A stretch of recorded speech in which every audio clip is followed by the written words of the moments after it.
আমি কিছুদিন আগে একটা নিউজ দেখলাম, ওই যে লন্ডনে বসে জনাব তারেক রহমান সাহেবকে আমি ধন্যবাদ দিতে চাই। উনি সংবাদ শোনা মাত্রই ওনার দলের অনেক চাঁদাবাজকে উনি বহিষ্কার করেছেন। কোনো ব্যক্তির কারণে, কোনো নেতার কারণে, কোনো কর্মীর কারণে যদি মানুষের আস্থা নষ্ট হয়, তাকে আমরা ওন করতে পারবো না। বিকজ আমরা বহু ঝড় ঝঞ্ঝার ভিতর দিয়ে আজ এখানে এসে দাঁড়িয়েছি, বহু অত্যাচার নির্যাতনের ভেতর দিয়ে এখানে এসে দাঁড়িয়েছি আজকে আমরা। কাজেই আমাদের পক্ষে আর সম্ভব না যে কেউ নিজের বিষয়, নিজের স্বার্থ নিয়ে এমন কিছু করবে যেটা দলের স্বার্থকে আঘাত করবে, ক্ষতিগ্রস্ত করবে। তাকে আমাদের পক্ষে টানা সম্ভব না। আই ডু অ্যাপ্রিসিয়েট প্রতিটি দলের এরকম ইনিশিয়েটিভ নেওয়ার দরকার আছে না নাই? যে কোনো দলে এই প্র্যাকটিসটা থাকার দরকার আছে না নাই? চাঁদাবাজদের সাথে আপনারা নিজেদেরকে মুক্ত ঘোষণা করবেন যে এরা আমার দলের কর্মী হতে পারে না। টেন্ডারবাজি, চাঁদাবাজি, দুর্নীতি, অপরাধ, দখলদারিত্ব, মজুদদারি, এগুলো সব কিছু একসাথে প্রতিরোধ করতে হবে, ঠিক কিনা বলেন? একটা মানবিক সমাজ যদি চাই, প্রতিরোধ করতে হবে। প্রিয় ভাইয়েরা, আল্লাহর শপথ নিয়ে বলি, এই নাসিহাতগুলো সবার জন্য, সব দলের জন্য, সব মতের মানুষের জন্য। আমরা কোনো দলের প্রতি মানুষকে ডাকি না, আমরা ডাকি ইসলামের দিকে। সব দলের, সব মতের, সব মানুষদেরকে আমরা আহ্বান জানাই, আসুন আমরা একটা সুন্দর সমাজ বিনির্মাণ করি। এই যে নতুন বাংলাদেশের এক সুযোগ এসেছে, আর জীবনে হয়তো আসবে না, সামনের 100 বছর এই সময় আসবে না। আসুন দেশটাকে আমরা সাজাই, আসুন আমরা দুর্নীতি বন্ধ করি, আসুন আমরা চাঁদাবাজি বন্ধ করি, আসুন আমরা দখলদারিত্ব বন্ধ করি, আসুন আমরা এক দল আরেক দলকে নিশ্চিহ্ন করার যে রাজনীতি, এটা বন্ধ করি। সব দলের প্রতি আমার আহ্বান, আমরা চাঁদাবাজ মুক্ত বাংলাদেশ চাই, জুলুম মুক্ত বাংলাদেশ চাই, ফ্যাসিজম মুক্ত বাংলাদেশ চাই, গুণ খুন খারাপি মুক্ত বাংলাদেশ চাই। আমরা নতুন ভোরের বাংলাদেশ চাই। ওই বাংলাদেশ পাওয়ার জন্য মুনকার প্রতিরোধে, অন্যায় প্রতিরোধে যদি বাঘের বাচ্চার মতো, আবু সাইদের মতো 2 হাত উঁচু করে, বুককে টান টান করে প্রসারিত করে দাঁড়াতে হয়, রাজি আছো মুসলমান? কারা কারা রাজি? আল্লাহকে হাত দেখিয়ে প্রতিজ্ঞা করো।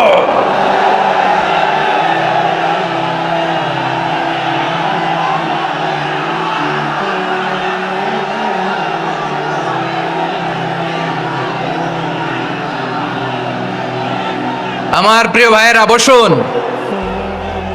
বসুন আমার ভাইয়েরা। ওরা ওদের যে হাত দিয়ে টেন্ডারবাজি করে, চাঁদাবাজি করে, ইফটিজিং করে, দখলবাজি করে, যে হাত দিয়ে, ওই মুনকার থামায় দেওয়ার জন্য আল্লাহর দে আমাদেরও 2টি হাত আছে না নাই? আমাদেরও হাত আছে, থামাইতে হবে, থামাইতে হবে, হিম্মত করতে হবে। আমার প্রিয় ভাইয়েরা, না থামালে আমরাই ডুববো শেষমেশ। আমাদের বাঁচার জন্য হইলেও থামাইতে হবে। রব্বুল আলামিন বলেন, ওয়াত্তাকু ফিতনাতাল লা তুসিবান্নাল্লাযীনা যালামু মিনকুম খাসসা। ও আমার গোলামেরা, ওই আযাবকে ভয় করো যে আযাব যখন আমি জমিনের বুকে পাঠাই, শুধু জালেমদেরকেই মারি না, আলেমদেরকেও মারি। আযাব যখন আসে তখন শুধু জালিমই মরে না, আলেমও মরে। জানেন, মুসা আলাইহিস সালামের পায়ে একবার একটা লাল পোকা কামড় দিয়েছে, লাল পিঁপড়া।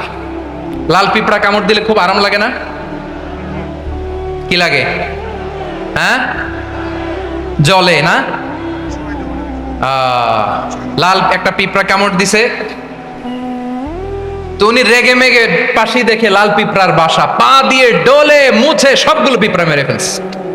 এই ঘটনাটা আল্লাহ ঘটিয়েছেন এজন্য মুসা আলাইহিস সালাম ছিলেন কালিমুল্লাহ, সরাসরি আল্লাহর সাথে কথা বলতেন। তিনি আল্লাহকে জিজ্ঞেস করেছিলেন, আল্লাহ তুমি যখন কোনো জনপদে আযাব পাঠাও, শাস্তি দাও, ওখানকার শুধু জালেমরাই তো মরে না, ভালো মানুষগুলাও মরে, তো আযাব দিবা মুশরিকদের উপর দিবা, অবাধ্যদের উপর দিবা, ভালো মানুষগুলারে মারো কেন? আল্লাহ বললেন, মুসা তোমার যে কামড় দিছিল পায়ের মধ্যে পিঁপড়া, কয়টা পিঁপড়া? জোরে বলেন। একটা পিঁপড়া, তো সবগুলারে মারলা কেন? রেগে মেগে পুরো পিঁপড়ার বাসা ভেঙে ম্যাসাকার করলা কেন? এই মুসা, আমি যখন অ্যাকশনে যাই, আমি যখন শাস্তি দেই, তখন এত বাস বিচার করা হয় না, বাস বিচার করা যায় না। যখন অ্যাকশনে যাওয়া হয়, ওইটা ডাইরেক্ট অ্যাকশন হয়ে যায়। চিল্লায় বলো ঠিক কি না? এজন্য আমাদের বাঁচার জন্য হলেও এই পাপ থামাতে হবে, এই শয়তানের অট্টহাসি থামাতে হবে, অন্যায় অপরাধ সমাজ থেকে আমাদের থামাতে হবে, কারণ আযাব আসলে ওরাও মরবে, আমরাও মরব। একটা জাহাজ 2 তলা, আপনি আছেন 2য় তলায়, শুনতেছেন? শুনতেছেন? জাহাজ কয় তলা? আপনি কোন তলায়? 2য় তলায়। নিচের তলার কিছু লোক জাহাজের তলা ছিদ্র করতে আরম্ভ করছে। কি ছিদ্র করতেছে? আচ্ছা, জাহাজের তলা ছিদ্র করলে তলা দিয়ে কি ঢুকে? এখন আপনি যদি বলেন আমার কি, আমি তো 2 তলায়, আমার কি, আমি তো সেফ, আমি ইন দ্য সেফ জোন, আমি তো ভালো আছি, আমি তো ভালো আছি, ওরা ছিদ্র করে ওরা মরবে। আসলে কি শুধু ওরা মরবে, নাকি তলা ফুটো হলে ভিতরে পানি ঢুকলে আপনারও সলিল সমাধি হবে? তলা দিয়ে যখন পানি ঢুকবে, জাহাজ ঢুকলে আপনিও মরবেন। এজন্য নিজে মরার আগে ওই পাগলগুলোর নিচতলায় যে থামাতে হবে, চিল্লায় বলেন ঠিক কিনা?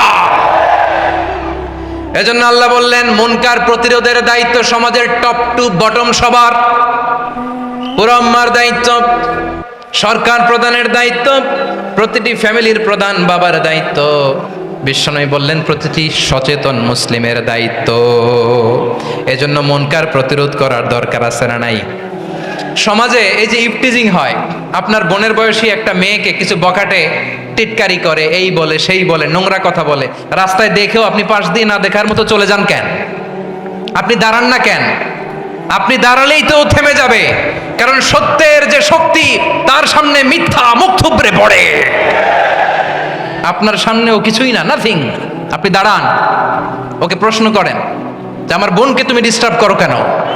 আপনাকে দেখে আরো 5 জন দাঁড়াবে, 5 জনকে দেখে আরো 10 জন দাঁড়াবে।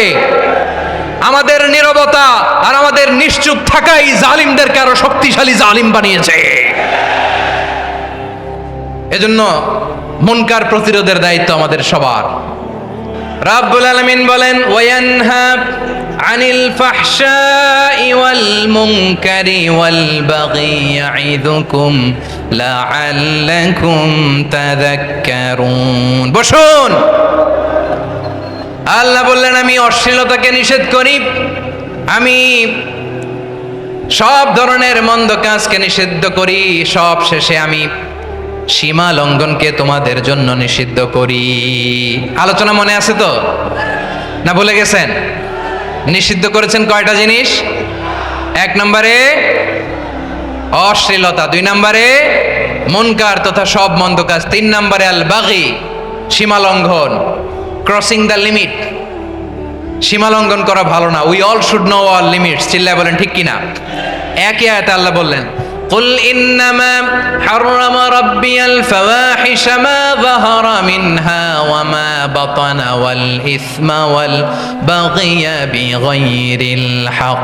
অন্যায় ভাবে যে অবাধ্য হয়, যে সীমা লঙ্ঘন করে, তাদেরকেও আমি এটা হারাম করে দিলাম। সীমা লঙ্ঘন করা হারাম, সীমা লঙ্ঘন করা হারাম। আল্লাহ বারবার বারবার আমাদেরকে ওয়ার্নিং দেয়। যখন আমরা থামি না তখন আল্লাহ ধরে, আর যখন ধরে তখন ছাড়ে না। ধরে ধরে ধরে না, ধরলে আল্লাহ। ফেরাউনকে কিন্তু হুট করে ধরে নাই, আপনারা জানেন 9 বার ওয়ার্নিং দিয়েছে। ফেরাউনকে আল্লাহ তাআলা ওয়ার্নিং দিয়েছিল কয়বার?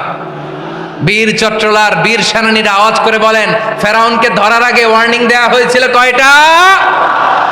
রাব্বুল আলামিন বলেন ওয়ালাকাদ আতাইনা মূসা 9 আয়াতিন বাইয়িনাত, 9টা মুআজিজা দেখিয়েছি। 1 2 3 বারবার এইভাবে রিমাইন্ডার, ওইভাবে রিমাইন্ডার, এইভাবে নসিহত, ওইভাবে দাওয়া। ফাকুলা লাহু কাওলান লাইয়িনা, নরম করে বলো, সফট করে বলো, যত ওয়ে হতে পারে দাওয়া মেথডোলজির মূসা আলাইহিস সালামের সব অ্যাপ্লাই শেষ।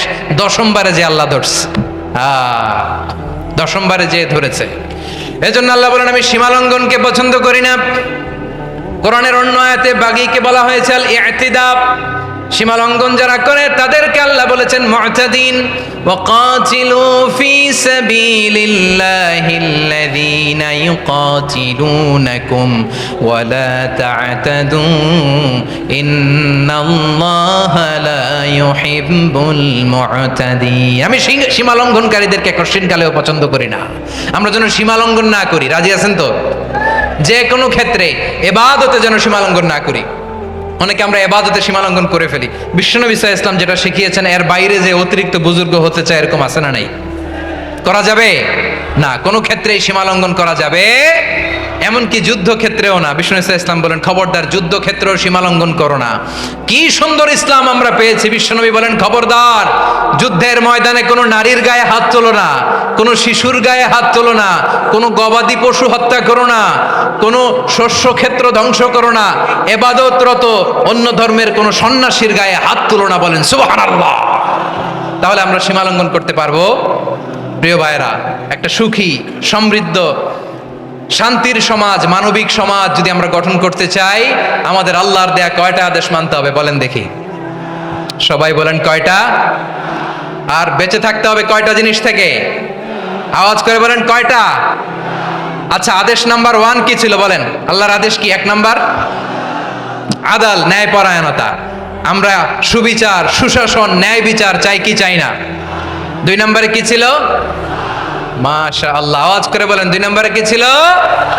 ইহসান, আমরা যেন সবার প্রতি দয়া পরবশ হই, ইহসান করি। 3 নম্বরে কি ছিল? নিকটাত্মীয়দের দান করা, তাদের অধিকার প্রাপ্য বুঝিয়ে দেওয়া। পাশাপাশি 3টা জিনিস থেকে আল্লাহ বারণ করেছেন, নিষেধ করেছেন। তার প্রথমটা ফাহশা, অশ্লীলতা। অশ্লীলতার সাথে আমাদের কোনো সম্পর্ক। আজকের এই ঐতিহাসিক চট্টগ্রামের প্যারেড ময়দান থেকে আমরা যত ধরনের মা বাহারা মিনহা মা বাতান, প্রকাশ্য অপ্রকাশ্য, দৃশ্যমান অদৃশ্যমান, সব অশ্লীলতা থেকে নিজেদেরকে মুক্ত ঘোষণা করলাম। অশ্লীলতাকে আমরা না বলে দিলাম। আওয়াজ করে সবাই বলুন নো। অশ্লীলতার সাথে আমাদের কোনো সম্পর্ক। 2 নম্বর নিষেধাজ্ঞা কি ছিল? আল মুনকার, সমাজের যত মন্দ কাজ এগুলোকে আমরা প্রতিরোধ করব। রাজি আছেন তো সবাই? 3 নম্বরে আল বাগি, সীমালঙ্ঘন। কোন মুসলিম সীমালঙ্ঘন করে না, এমনকি যুদ্ধক্ষেত্রেও না। আওয়াজ করে বলেন ঠিক কি না? রাব্বুল আলামিন শেষে বললেন ইয়াইদুকুম লাআল্লাকুম তাযাক্কারুন, আল্লাহ তোমাদেরকে উপদেশ দেন যাতে তোমরা শিক্ষা গ্রহণ করো। আমরা উপদেশ দেব, আমরা জোর করে কাউরে কিছু মানাতে চাই না। লা ইকরাহা ফিদ্দিন ওয়া যাক্কির ফাইন্না যিকরা তানফাউল মুমিনিন। উপদেশ দিলে এটা মুমিনদের কাজে দেয়। লাস্তা আলাইহিম বিমুসাইতির ইন্নামা আনতা মুযাক্কির। নবী হে, আপনি রিমাইন্ডার দাতা, আপনি উপদেশ দিবেন। আমরাও বিশ্বনবীর এই হাদিসগুলো থেকে, কোরআনের আয়াত থেকে রিমাইন্ডার, এই কথামালা বাণীবাহক হিসেবে এই বাণীগুলো আপনাদের সাথে কাছে পৌঁছে দিলাম। আমরা আল্লাহ তাআলার কাছে প্রার্থনা করি, আল্লাহ আমরা যেন আদল দিয়ে আমাদের সমাজকে গঠন করতে পারি। আল্লাহ আমরা যেন ইহসান করতে পারি, আমরা যেন নিকটাত্মীয়দের দান করতে পারি। আল্লাহ যত ধরনের অশ্লীলতা, অনাচার, মন্দ কাজ, সীমালঙ্ঘন, অবাধ্যতা থেকে যেন আমরা বেঁচে থাকতে পারি। আল্লাহ তাআলা আমাদের সবাইকে কথাগুলো বোঝার ও আমল করার তৌফিক দান করুক।